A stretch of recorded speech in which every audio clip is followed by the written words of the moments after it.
sir. Good afternoon. By the way, I'm Miss Alpha Egelhart, and I'd like to conduct an interview on your strategies in developing your interpersonal and intrapersonal skills in the workplace.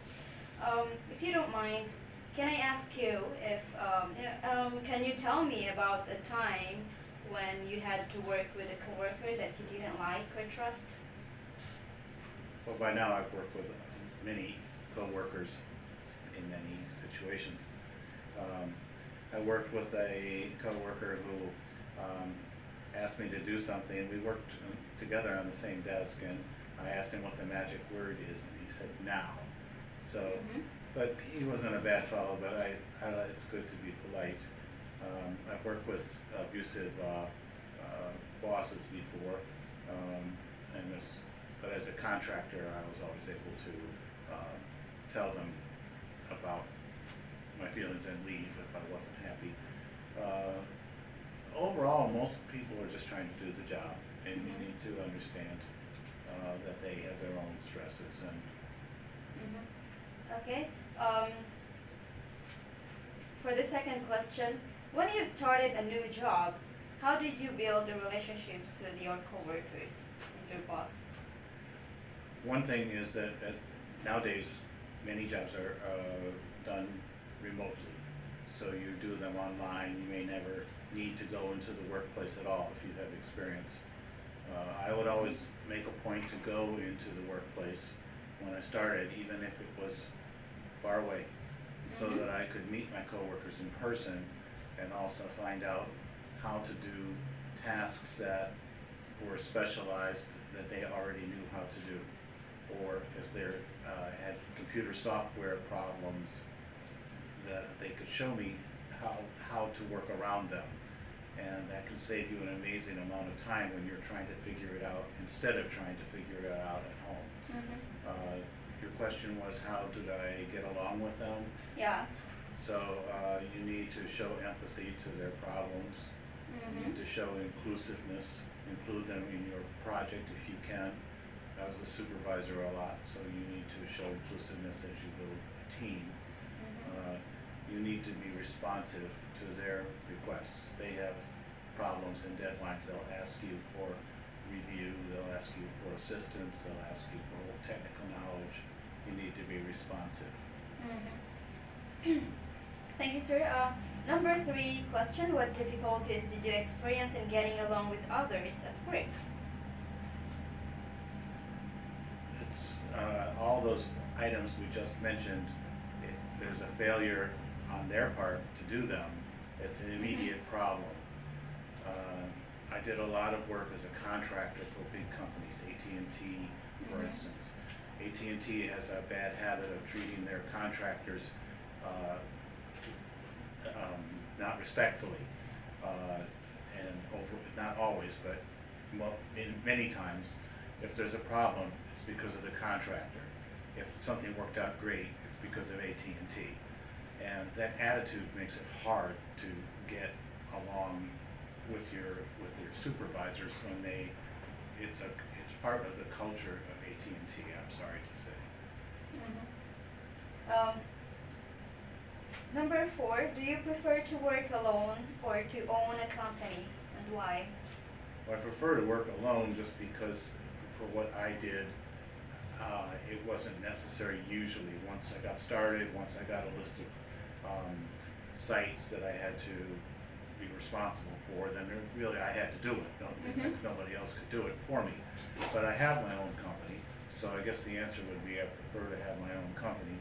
I no longer have to work as a contractor, and I have the responsibility, but I also get I don't have to report to anybody. I'm responsible for the company myself. Mm-hmm. Sir, how do you handle an irate customer or a client? Well, Your you need to know what their problem is.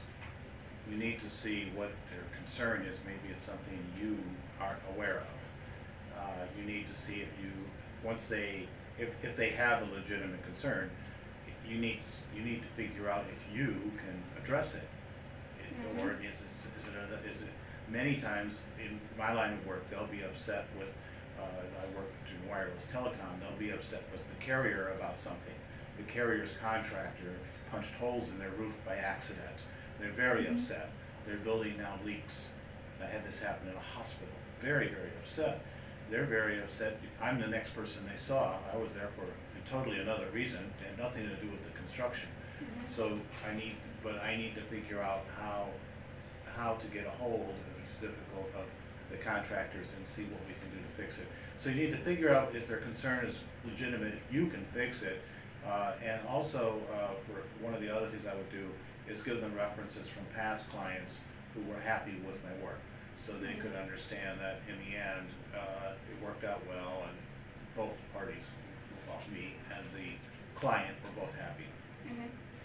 Sir, I'd like to ask you a question about how did you manage your, about your interpersonal skills, how you manage your time.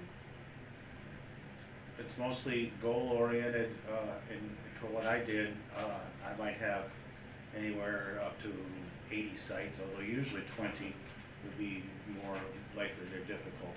And the goal is to get all of those sites organized.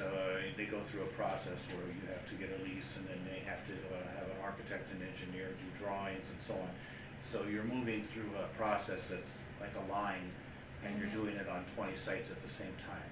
So you need to look at which site is in a certain position to move forward. If the other site is not, there's no sense putting any time into it. You need to put your time where you can move the line of progress forward from where are we going to put this cell tower to building permit and give it to construction to build. Okay, thank you, sir. Do you think it is possible to you to cultivate interpersonal intelligence?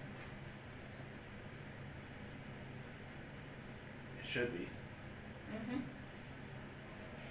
Okay, sir. Okay, this is my last question. Did you make a schedule for your enjoyable activities? Actually, this is not last question, I'm sorry.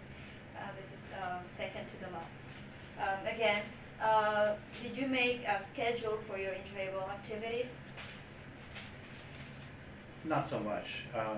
Usually when I was working 50, 60, or 70 hours a week. And many times I was on the road, even though I tried to work from remotely, but many times I was on the road. So I didn't have a lot of time off, but when I did, I have a hobby, a serious hobby as a musician, and that always takes a lot of time. So I guess the answer is no, because the workload was heavy enough. I didn't have to schedule my leisure time. I didn't have much of it. Yeah. Okay, sir, this will be the last question. What are your strengths? I would say I'm flexible, and also I would say that I have I can put people at ease usually all the time. I've worked with many different kinds of people, from very low skill to very high skilled, and I like people overall, so I get along with them, and I can usually make them feel comfortable, and then from there we're able to work together. Okay, sir, thank you so much for answering my interview. Have a good day. Thanks so much. You're welcome.